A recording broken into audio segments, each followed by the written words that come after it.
Yo, what's good, YouTube? This is Jay from TNJ. And look, we are coming into this episode ending season 2, and in this one we're just going to recap, go over our plans in offseason, and talk about our team as a whole and what our plans are as well. But I do want to start out this episode just talking about some of some comments that I saw in the comment section on our last video. Yes, it was heartbreaking. I am just as mad as you guys are. But I want to talk about our pitching interface. We do use Classic, and if you know anything about Classic interface, it's very much player rating oriented. So it's pretty much non-user influenced, pretty much. I mean, there's different pitch types. You can hold it for more effectiveness or just tap it for more accuracy. And some of the time I'm throwing the ball outside of the zone, it just ends up right over the middle of the plate. I can't help it, but I do like it that way because it makes it more realistic, and your player ratings are more effective that way. If you have a good pitcher, he's going to pitch well. If you don't, he won't. So that's the way I'm going to stick to, and I just want to talk about that really quick. So let's go over player awards here. So look at the Boston Red Sox. Chris Sale wins MVP in the AL. JD Martinez won last year, and Mookie Betts the year before. I mean, 3 straight AL MVPs for them. I mean, that's just amazing. Chris Sale obviously wins the Cy Young. Let's just see what his whip was. 106. I mean, that's not the best in his career, but this very well might be the best season of his career. 21 wins and only 3 losses. I mean, that's just amazing. In 33 starts. That's just incredible. Look at this. Colton Wong wins the batting title for the Twins. And I believe, this actually, I'm pretty sure this is the best year of his career. I mean, look at that.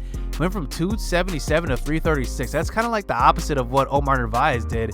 He went from like 340 to down to like 270. Looking at reliever of the year, I'm actually really disappointed in this because Chris Davinsky wins it. But here's the thing. Dan Altavilla had a great season. We'll look at his season later, but I can't lie. Davinsky did have a good year. Rookie of the year, though, Seihei Uebiyashi. So, wow, that's pretty good. I can't lie. That's pretty good. We win Rookie of the Year with him. He hits 31 home runs in his rookie season. He actually had 9 stolen bases. I wish he would have got like 15 or so. I'm leaning towards moving him up in the order. We'll see. We'll talk about more of that in the video, in the next video probably, when we talk about the offseason and the team we get. But, he hit 260. That's actually not bad for his first full season. And looking at his attributes, I mean, look at him. He went up a lot. I mean, you can just see his power versus right went up 7. I mean, he's just getting better. And even his defense is pretty good. He's got decent speed as well, 75. Mike Trout wins the Hank Aaron Award. Let's just go to Gold Glove. Let's see if anybody won it for us. So Whit Merrifield wins at second base. Brandon Crawford at short. He's now on the Tampa Bay Rays. Benintendi in left field. Jackie Bradley in center. And Max Kepler actually in right field. So let's look at the Silver Sluggers. Gary Sanchez hit 266. Really? And he won the Silver Slugger? That's amazing. I don't know how he won that, hitting only 266. Looking at the first baseman here, Rhys Hopkins. Gleyber Torres wins it at second base. Mike Trout obviously wins it in center. And how does Chris Davis win it here in the outfield? I mean, wow, I'm pretty surprised at that. He hit 42 home runs, but still, I mean, that pretty much doesn't equate to a Silver Slugger, I guess, but he won it. So let's look at the NL really quick. Let's just go backwards here. We'll start in the outfield. Ronald Acuna won in the outfield. Bryce Harper, Cody Bellinger. No surprise there with those top 3 guys. Maybe Bryce Harper, but he hit 314. He hit 47 home runs. Whoa, he had a monster season, as this pretty much could have been his best season yet. 314 and hitting 47 home runs. Yes, that is definitely his best season. He actually had 19 stolen bases, which is actually really, really good. And he's only 63 speed. He can't even steal well. He's only 40 speed there. So let's just look at the rest of them. Trevor Story, Nolan Arenado, no surprise there. Scooter Gennett wins it only hitting 274, but he hit 36 home runs. Freddie Freeman hit 44 and hit 310. That's an amazing year for him. I believe that's his career high. It better be his career high. Yeah, it is. I mean, he had an amazing year there for the Braves. Wilson Ramos won it at catcher. How did he win it only hitting 264? It must be the home runs. 32 home runs. I don't get it. Looks like Yasiel Puig won Gold Glove. We're just gonna go through these really quick, and you can pause it if you want to look. But looks like, in the NL Rookie of the Year, Frank Schwindel wins it, and he hit 260, 17 home runs. Uebiyashi definitely had a better season than him, I'd say. Batting title goes to Cody Bellinger, hitting 346. A beast. How is he not like 99 overall already? Clayton Kershaw wins Cy Young again. And wow, I mean, this guy, he's aging pretty well. And you know what? He didn't even play last year. He was in A-ball, I believe, the whole season last year because he was hurt. So they moved him up this season, and he wins the Cy Young. I mean, I can't even lie. But look at Bryce Harper winning the NL MVP. I mean, just a monster season for him, though. A career high in home runs and almost a career high in stolen bases. Actually didn't strike out too much. I mean, usually he strikes out about, I guess it's about his average. So let's take a look at the contract situation going into this offseason. So we are going into the 2021 season, season 3 here in this Mariners franchise.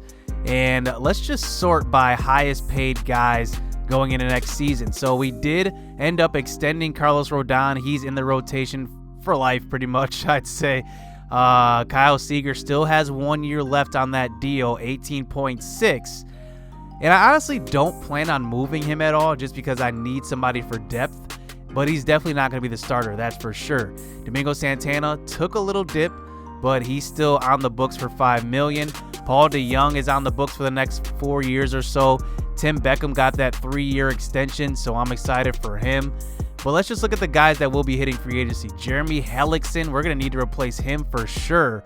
As, I don't know. I think I might give him a contract going into this season. He's due $4.1 million this year, so he's probably going to demand around that next year. David Freese has earned another contract. I got to admit, he's definitely a great depth guy. He is older. He's going to be 37 going into next season, but he just shows signs of just pure grit. I mean, even that at-bat he had in the last game, getting that hit to tie the game, that's pretty clutch. Cole Hamels, I'm not going to re-sign. I don't see us going after him. Eric Thames will be a free agent. He didn't make any impact this year at all, and I just don't see a spot on this team for him going forward, and that will free up an extra spot at the MLB level. Pineda is going to be a free agent. He didn't make too much of an impact for me to bring him back. Let's see who else we'll have to replace. Mallex Smith is going into arbitration, but Ben Zobrist was the dud signing of our offseason last year. 198 at the MLB level and just never recovered. I can't deal with that type of production, and I think he's going to be gone. So let's look into the stats here in season 2. David Freese, like I just mentioned, he's pretty much due for another contract. It would probably be a 1-year deal. I probably don't have to get it done early on in the offseason. It will probably be the last thing that I do. He will not have a contract right away, and mainly because he sat in free agency last year, so I expect him to kind of do the same. Now, we need to give some serious consideration to Sam Perez being a starter come next year. He is 70 overall only, but he's 22 years old, showed nothing but production. He hit 312, an OBP of 399, and an OPS of 866 in his rookie season. He had 12 stolen bases. That's a lot in just the limited amount of games that he played. He played 44 games and had 12 stolen bases. That's pretty good. And even, he got on base quite a bit to even steal those bases. And I mentioned before, I'm looking for another leadoff hitter. I don't think Mallex Smith is the answer. I think that he's really good with speed, but I just don't think he's a leadoff hitter. So we need to give some consideration to Sam Perez. So let's look at Paul DeJong. Career year. This was a home run of a trade. And he hit 303, slugged for 543. He hit 32 home runs, his career high. And, I mean, he was just everything that I needed in a 3-hitter. I mean, it was just a match made in heaven for us. He's a great fielder, 81 fielding. I wish his arm strength was a little higher, because then I might have him play third base more than second base. We'll have to see, because I don't know exactly what I'm going to do in the infield. J.P. Crawford just continues to impress. I mean, A potential, hit over 300 this season. I think that's the most underrated performance for us on the squad this year. And I'm surprised to see his hitting zones are still blue. I don't know how they're still blue because he hit 273 last year, 301 this year. I expect another 300 season from him, and he is our starter at shortstop. He's got good arm strength, but I wish that fielding would be up a little bit more. Vogelback will probably platoon next season, and he's a good player, but you know, look at him right now. His status right now is our star. I don't know if he's our star, but he definitely, you know, had a good season. He hit 291, 3 ticks above last year. He was hurt for pretty much 60 games in the season, 70 games, whatever that is, and he had a good year, but I don't know if he's going to be at the 4 spot anymore. He just doesn't hit enough home runs for me. He doesn't hit enough doubles, not enough triples, nothing. I mean, you see, he's at 100 hits, and pretty much 22 of those are extra base hits. That's not enough. 47 RBIs from the 4 spot, that's not enough. Even though he did miss quite a few games, it's just not enough for me. So let's look at Malik Smith, who I just mentioned is going into his arbitration year once again. Great speed, pretty good contact, everything like that. But I just don't know about him as a leadoff hitter. He doesn't show enough of having power there. He did hit 8 home runs, but I want to see somebody like Uebiyashi there. I want to see him there. I don't know if he is going to be there, or somebody like Sam Perez, who, you know, he didn't hit, you know, a lot of home runs, but I like that he can steal bases. That's a underrated quality for him. Tim Beckham hit 277. He hit around what I would hope for him to hit. I want to see it up to about 285. Hopefully he can live up to that. But right now, I can't give up that starting spot. He's just way too valuable. Whenever he plays, he just performs. I mean, it's that simple. And even though he's 73 overall, I can't give up that spot. He's just doing way too much for us. Now, catcher is interesting. You know, Omar Narvaez definitely dipped. You see he went from 335 down to 265, and he definitely had a down year, and even his potential went down to a C. I believe it was at a B before. I'm not sure. Uebiyashi, we already highlighted the season that he had. I'm looking for him to do big things. Domingo Santana had a really down year, and you can see his average was down 50 points. And I am tempted to consider him in trades. I don't know if I'm going to do it. Don't react to that. But I think I'm going to just throw his name out there and see what happens. I don't know. But if in the worst case, he's going to be a platoon player. But I need him to do better. It's as simple as that. I need him to do better. That vision is so low at 28. It's a liability at this point. I mean, he had a great season last year at 303. But I can't see him doing that again. I honestly can't. I can't see him doing it again. Maybe he'll surprise me. We'll see. Thames, I highlighted before, 236, did not impress me. I'm probably not bringing him back. Kyle Seager is under contract. I have to bring him back. Booker Chen was interesting. I moved him up because I don't have much depth at catcher.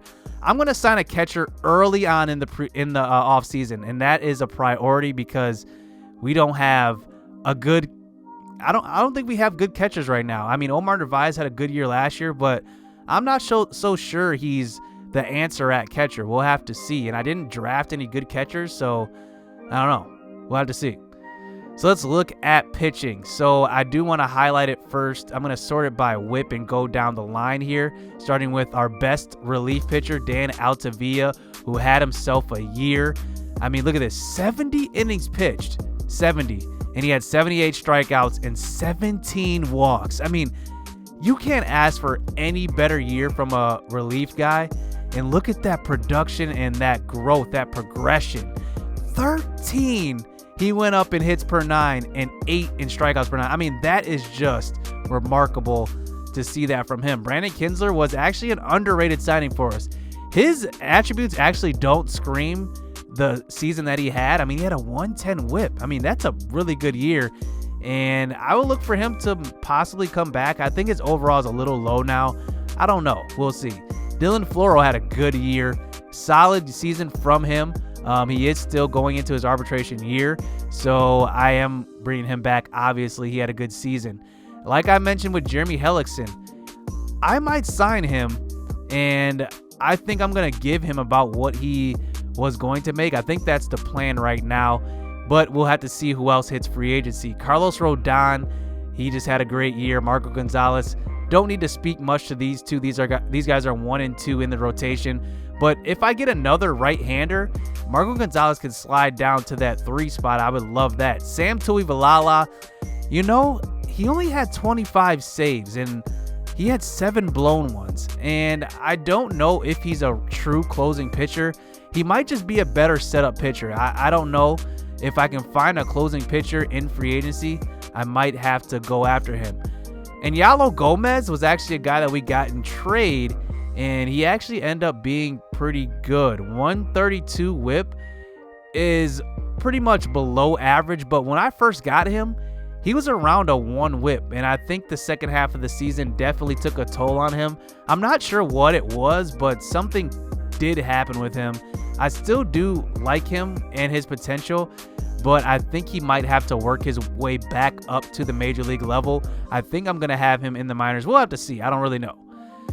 Michael Pineda, we're not bringing him back. 136 whip, not good enough for me. Justice Sheffield, 145 whip. We had him in the starting rotation. He's got to do better. And I don't know where I'm going to put him, but I got to do something with him. I don't know if he's going to be just our 5th rotation guy in the rotation or coming out of the bullpen. I think I'm going to put him at 5th. We'll see. Like I said, I have to sign 2 starting pitchers and see where that goes. Cole Hamels, his career might be done. He might even retire after this season. He didn't have the greatest of seasons, 6-13. Definitely not enough. Yusei Kikuchi, he's interesting. I think I'm going to just move him to full-time bullpen guy. I think he gets, pretty much hammered out of the bullpen, though, because he gets put in situations where he has to pitch 3-4 innings out of the bullpen, and that's just way too long because after a while, hitters just catch up to him. I don't know what it is. So let's talk about guys that potentially will be on the Major League roster next season. Ronald Marte is the best candidate we have. He is 75 overall. Right now it says 71, but that's because his morale is down. But he's going to be 75 going into the Major League season next year in Season 3. The one thing is I don't know where I'm going to put him because his arm strength is just so low that I cannot put him on the field. So I think I'm just going to DH him. We'll see and see how that goes. I don't know. As you guys know, Shed Long is at the Major League level right now, but his hitting just needs to get better. He needs to improve there. So I'm probably going to have him in the minors come next season. Let's talk about some other prospects that we have in our organization as well. Mariano Casto is another guy. He's 71 overall, and he actually has pretty comparable attributes to Sam Perez. Let's just look at him and Sam Perez. Sam Perez is pretty much the same guy, and I don't know if I can play Sam Perez in the outfield full time just because he's not a great fielder, but he is a great hitter. He impressed me. It's as simple as that. He impressed me. Warner Zamora is coming up in our minor league system. We'll have to see, what he does next season. He is really 71 overall. His morale kind of boosts or brings it down, I guess. Julio Rodriguez is one of the top prospects in the organization. I'm continuing to develop him, and hopefully he makes a dramatic improvement. He's still only 19, so he's going to go into next season at age 20. Then the other 3 guys I do want to highlight here, Kyle Lewis. He is a phenomenal player, in my opinion. I think that he's going to be at the show at some point next season. He can hit the ball, and that's his biggest strength to me. And his attributes do not reflect how good of a hitter he actually is. He has good arm strength as well.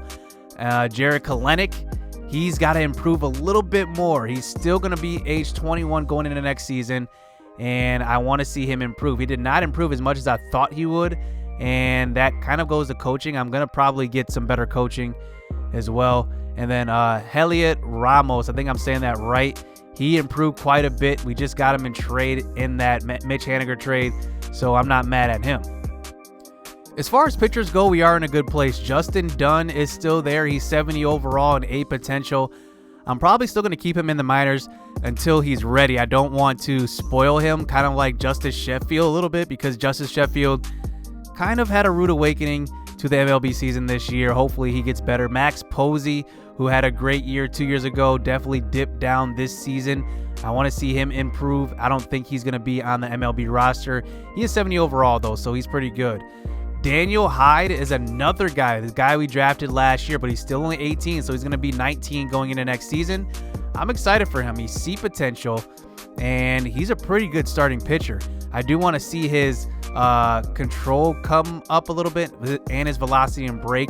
He's definitely got to make some batters miss, so I'm looking for him to improve going into next season. So I'm just going to sim the postseason, see who wins the World Series here, and it looks like the Indians actually win it. They defeat the Rockies. So let's just look at the playoff bracket here as wow. I don't know what happened to Boston, but they lost the 5-game series to the Yankees, and the Yankees lost 4-2, and Cleveland ends up winning it. And Colorado goes all the way to the World Series, beating the Dodgers in the NLCS, and they end up losing to the Indians. So let's actually see, do they have the postseason awards already? Let's see. So yeah, postseason MVP, Chris Taylor, he hit 300. That's a pretty good postseason for him. World Series MVP was Brad Miller. He hit 571. Is that in the playoffs or in the World Series? I mean, he hit 571. That's ridiculous. Let me see this. So yeah, that must have been just in the World Series, because it says that he hit 320 here in the playoffs through 25 at bats. So yeah, I guess that's just in the World Series. So that's gonna do it for this episode. I did just want to go over season 2 and tell you my plans for the off season. I'm gonna go for a couple of stars. I can't lie. I'm gonna spend some money. We're in a very good financial situation, so we're gonna spend some money here. So I can't wait to show you guys what I have in store. I don't even know what I have in store, so we'll see. Hit subscribe, hit that like button. Stay tuned. Let's get it. Let's go.